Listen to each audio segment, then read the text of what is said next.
I would say, I don't know if it's so much a myth as what I was alluding to before, of believing that supporting caregivers um, who are managing the care of their elder loved ones is sort of a nice to have. And I think maybe that's the myth. It's not a nice to have. It is a necessity. It is a need.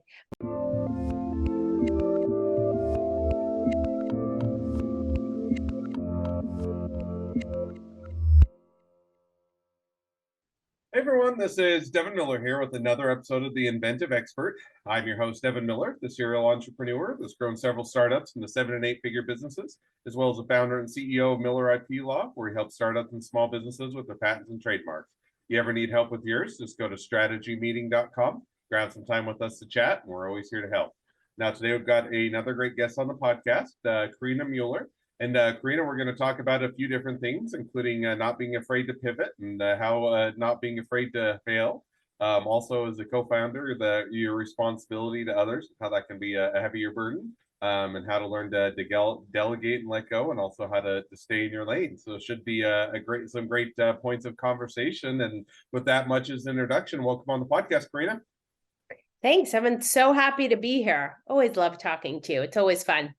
Always a fun time to chat about different areas of expertise. So I certainly enjoy it. And with that, now before we dive into a few of the topics that I mentioned, why don't you just take a minute or two and just introduce a bit or yourself a bit to the audience for those that haven't caught your inventive journey episode. So I'm Karina Muller. I am originally from South America, from Argentina, and moved to the States when I was a child, but sort of lived all over the world throughout my life, multiple continents. And I think that's highly informed who I am today. And being an immigrant and having immigrant parents, I think highly informs who I am today. And I am the co-founder, co-CEO of Motivity Care, and we support the working caregiver managing and overseeing the care of their elder loved ones. So we do it with technology and concierge services, so a combination. Awesome. Well, definitely a great introduction. Excited to chat with you on the podcast today. So with that, kind of, one of the things that we touched on, and I think was an interesting area is, and I think it can be an area of difficulty for a lot of startups and small businesses, is either deciding when to pivot, when not to pivot, when to fail, not being afraid of failing, and kind of all the things that go along with that. And sometimes it's saying, hey, I just need to stick it out a little bit longer. But hey, if I pivot, then I'm going to fail, or all those different things. So walk us through a little bit of your thoughts on kind of how you go about approaching that as a startup or a small business. I think it comes first and foremost from letting go of that fear and sometimes stubbornness that us founders can have. Most people create a business because they personally felt a pain point, right? Or they see a huge need in a market, or massive opportunity. And that's amazing. And that's what creates founders and brilliant ideas and amazing companies. But we also, as founders, can be incredibly passionate about what we believe and how we want to develop our go-to-market strategy and our pricing strategy and our point of view. And sometimes the market doesn't agree with us. And, sometimes life experiences lead you to understand that you have to let go of the fear of the failure, or the fear of pivoting, or being so stubborn, and saying, okay, let's take a step back. Let's look at the big picture, and really let's look at what's actually happening. How are people reacting? What is actually selling? And making decisions based on that. I think I was recently having a conversation with some other founders, and a step a lot of people skip, Devin, is the customer discovery. And I think it's because some people consider it time consuming or tedious or annoying, or, you know, it may contradict your thesis or your mission statement. But I think it's really important because I think it's super informative as to, are you on the right path? Is it just a pain point for you, or is it really a pain point in the market?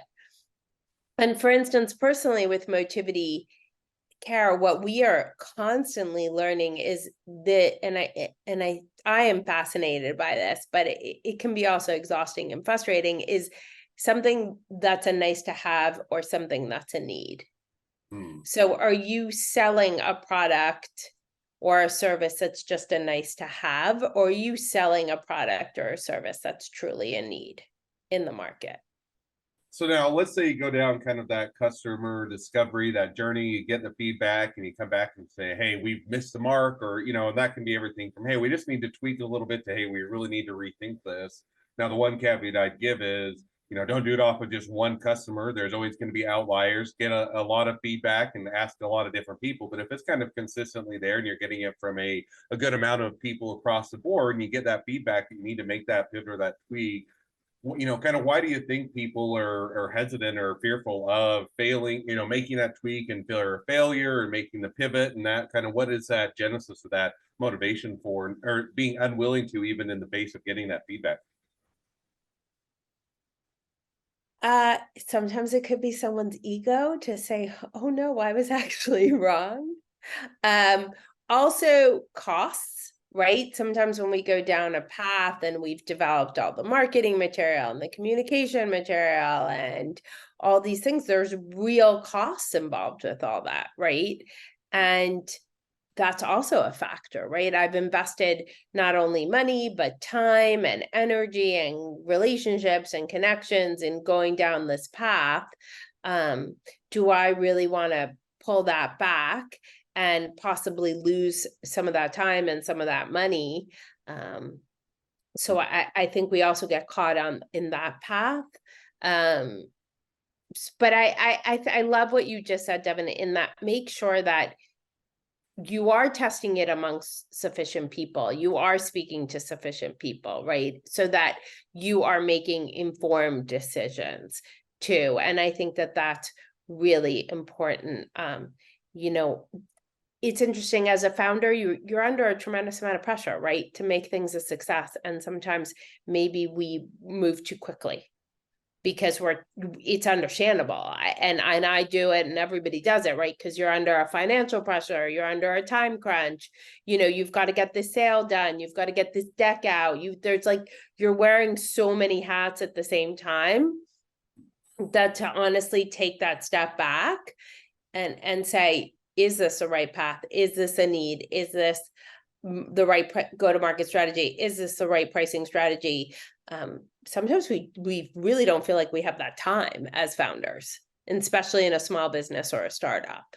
No, I couldn't agree more. And I think it's, you know, it's one where you're trying to run, you're trying to, a lot of times as a startup or small business, you're trying to make the build, you're trying to get things started, and to take sometimes that, you know, that sunk cost, so to speak, of, hey, we've gone down this road and we've invested a lot, and like it or not, we need to pivot or adjust, can be a scary thing, and also can be, you know, financial burden. Now, the one that you kind of hit on that you kind of was going over to as well was, you know, it's a heavy burden to feel as a founder, to feel responsibility for others. And so, you know, if it's a team of just yourself, you're doing it as a side hustle, or you're doing it on your own, that, you know, gives you, it still can be a very scary and heavy burden. But the more you add to the team, you expand, you grow, I think that responsibility continues to weigh on you. So how do you go about, you know, dealing with that burden, or dealing with the responsibility of having others on the team? A great question. I actually just had this whole conversation with another founder whose company has grown tremendously. Basically, in the last 3 months, they went from 30 employees to, I think, close to 70 employees in 3 months. And that sense of responsibility for the employees and jobs of employees and salaries and is very real, right? And I think that's another founder pressure, right? Now you're not just, like you said, it's not just your side hustle or just you're a solo founder or solopreneur, but now you've got an entire team and you've got a whole group of people that are depending on you to lead the team, right? And I think you still should find times, for as difficult as it is. And my recommendation to this person, and I truly believe in who's surrounding you too, Devin, like who's your go-to team within the team, right? And I think it also relates to conversations you and I have had about not being afraid to delegate too, right? Like if you have the right team around you, you have to let them do their job too, and you have to let them make the mistakes and lead too, or otherwise you would not have hired them as your team, right? And again, founders, it's a fascinating mindset, right? It's your baby, it's your world, you created this, it's your idea. Of course clients want to come talk to you first. Of course teams, your employees want to come to you. They don't want you to stick layers in between them and you when they had a direct open door. But now you've grown to a point where you have to create those layers, or it's not physically, mentally feasible, right? And all those things are very hard to do, to build that structure and build that space. But I would say at the end of the day, your team is expecting you to lead. And if you don't create the space for yourself to be strategic and lead, then you're not leading in a smart manner, in my opinion, right? And I know letting go of some of that control as a founder of something that is so close to you and you've worked so hard to reach that point and you're so dedicated, but you building the right team around you, I think, is fundamental. Now, and I couldn't agree more now. And one of the things that I think a lot of times, founders and owners, especially if it's your first go around and it's the first time you've done it, that you get caught up with is, hey, by the time I delegate this out and I train someone up and I have someone else do it, I have to review their work. It's going to take me more time and effort than if I just done it myself. And so how do you balance of, hey, if it takes longer to do it versus I need to delegate this because I can't do it all. Any thoughts on how you find that balance? Another great question, and also incredibly hard. But at a certain point, Devin, if you want to grow your business, you have to find a way to let it go, right? Because you could say that about everything and anything as a founder, owner of a business, right? You will always be the one that does it better to a certain extent because you created the business, right? And so I understand that. But if you really want to grow the business and get exponentially larger, you have to be able to have, again, the right team around you and build a certain level of trust and believe in who you're hiring to do the job. And again, it goes back to how we started this whole conversation. Sometimes you don't hire the right person. And sometimes you make a mistake because you're a human being, right? And, sometimes you have to say to a client, listen, I know you're so used to speaking to me, but I would like to introduce one of my team members that can support you even better than me on the day-to-day. And I will, of course, be here when you need me, but I have recently hired this account manager to truly support your business and be there for you on a daily basis. Yeah, no, I think that is a conversation a lot of times you avoid. You just want to, they came onto the business because a lot of times the founder, the co-founder, especially if it's early on, and then to make that transition, I think oftentimes, as you said, maybe necessitate that conversation. I also like, how you said, hey, sometimes you delegate. And my rule is always kind of like, hey, if I'm getting to where somebody can get about 80% as well as what I think I can do, they may do a whole lot better. But at least if I think they're doing 80% as well as what I thought I could do, it's probably time to pass it off or to leave that delegation, because I can then free up that time to do something else so they can't, or somebody else can't do the 80% as well. And I think that if you can kind of reach that point of saying, hey, it may not be exactly how I do it, or it's perfect in quotes as I would do it, but they're doing it to the level that is a good quality, provides help to the clients, and allows me to then focus more on other areas that will be impactful to business. Is a good time to transition. And if they're not, then it's the time to let them, to let them go explore a different area, maybe to go somewhere else that they can contribute in that way. Right. And I think that that's also a small business founder conversation, right? I've been in other founder groups where people have a really hard time letting an employee go, right? Where they're like, oh, they were with me from the beginning and they started with me and they were great, but then you grow to a certain point and maybe the company has outgrown them, but you still want to be loyal to them, but they're not in the position that they need to be, right? And that's also really hard. Again, there's so much pressure and decision making as a founder, business owner in all aspects of the business, right? And you have to take all those things into consideration. And that's also why, I always say entrepreneurship is not for everyone.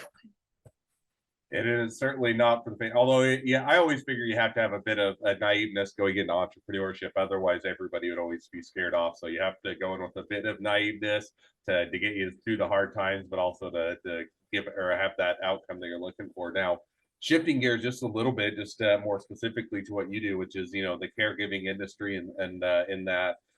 Helping others in their times of need type of a thing. And one of the things I thought you said when we chatted a bit before that was interesting is that you need to know what you're good at and also that you can't be everything to everybody. And so how do you kind of go about figuring out what you're good at and also what you can't or shouldn't be for everybody? I love that.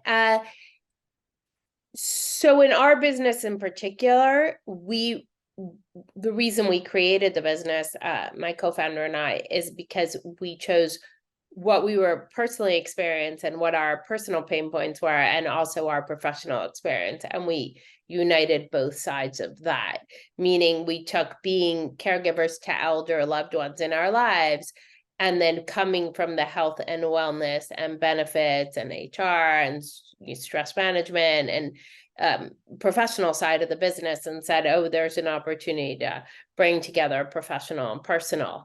And our expertise really was in elder care on the personal side. And where we felt personally were the biggest pain points and what we saw the opportunity. I think you and I have discussed before where family care and family care benefits and all those things are child care, paternal care, maternal care, all those things have come a long way in corporate America. They still need to come further, but they've definitely come a long way, but they're not translating so well to the elder care. And now we have a growing generation of what we call sandwich, or people living sort of trying to manage their elder loved ones themselves and then children or family, and it just becomes a lot at the same time. And so we have chosen to really focus on that niche and build out and not be everything to everybody, but really focus on building out a network of vendors and providers that specialize in elder care, so that then we can create a scalable business and grow the business, but offer the best possible service for our clients. I think sometimes, and again, super common thing for founders of small businesses, right? You're like, oh my God, there's all this opportunity and I'm going to take it all because I can do it all. And then, you kind of crash and burn a little bit because it's rough, right? And it's interesting, Devin, because on the flip side, you'll get from investors that'll say to you, you're too narrow. That's too much of a niche. Why are you so focused? And then, you get from other investors that'll be like, oh, that niche is great. But your go-to-market strategy is it's too many sales channels, so it's there's that aspect too. So I think in that sense, you do have to believe in what you're creating and trust your gut and your instincts and believe in that customer discovery that you've done, in those pain points that you have seen, in the feedback you get from current customers or clients, I think is incredibly informative too. No, I think that is also a great piece of advice and great thoughts and takeaways. So, well, now we're already wrapping towards the end of the episode and feels like we just scratched the surface. So we'll have to have you back onto one of our sister podcasts. But at least for today, as we do start to wrap towards the end of the episode, I always like to wrap up with one question. So I'll ask that now, which is within your industry, what is the biggest myth and why is it wrong? Within my industry, what is the biggest myth and why is it wrong?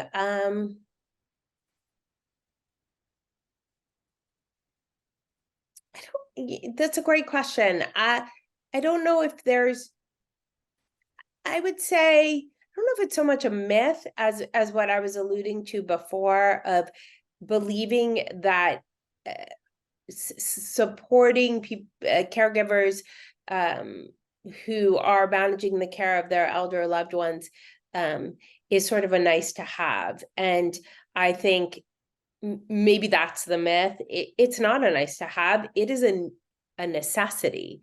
It is a need, because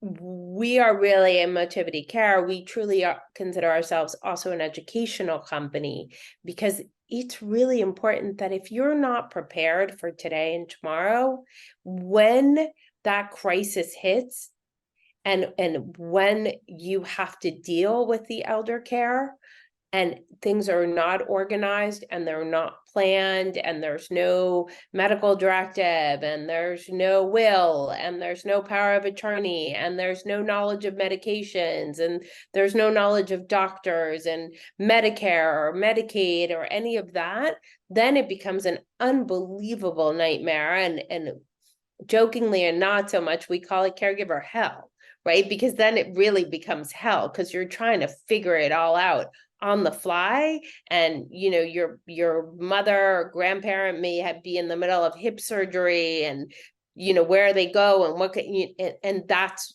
so I would probably say the biggest myth is that these things are nice to haves versus there's truly a need and a crisis in our society, and we need to truly address it and support it.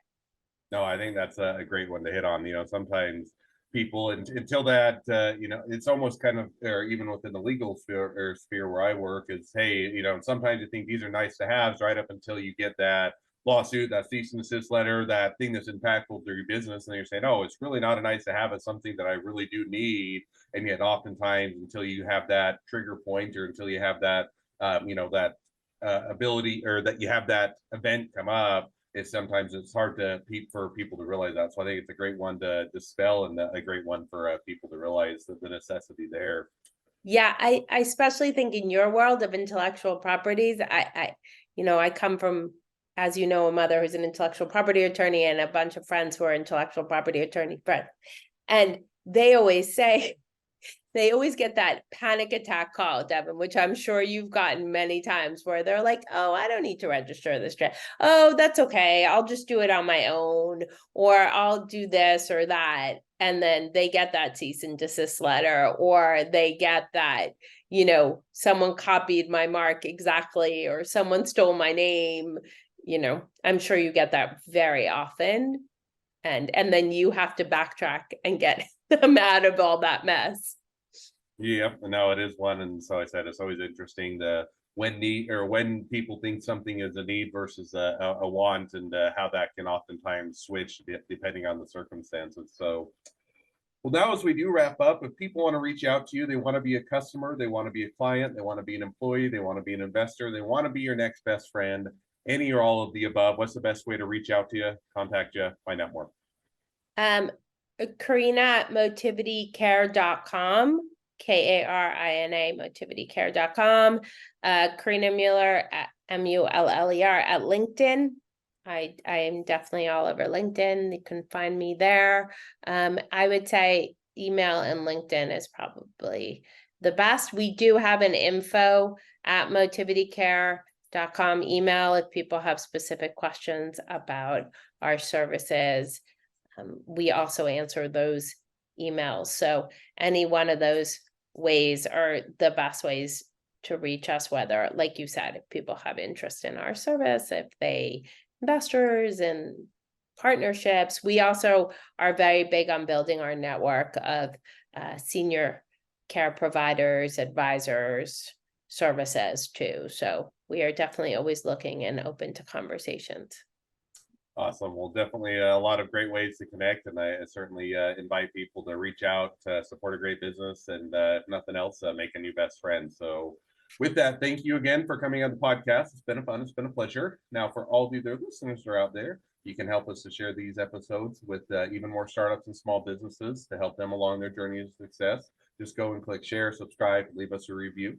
Also, along that note, if you ever need help with patents or trademarks or anything else with your startup, your small business, just go to strategymeeting.com, grab some time with us to chat, and we're always here to help. Well, thank you again for coming on the podcast, and wish the next leg of your journey even better than the last. Thank you so much. This was so much fun. I really appreciate it.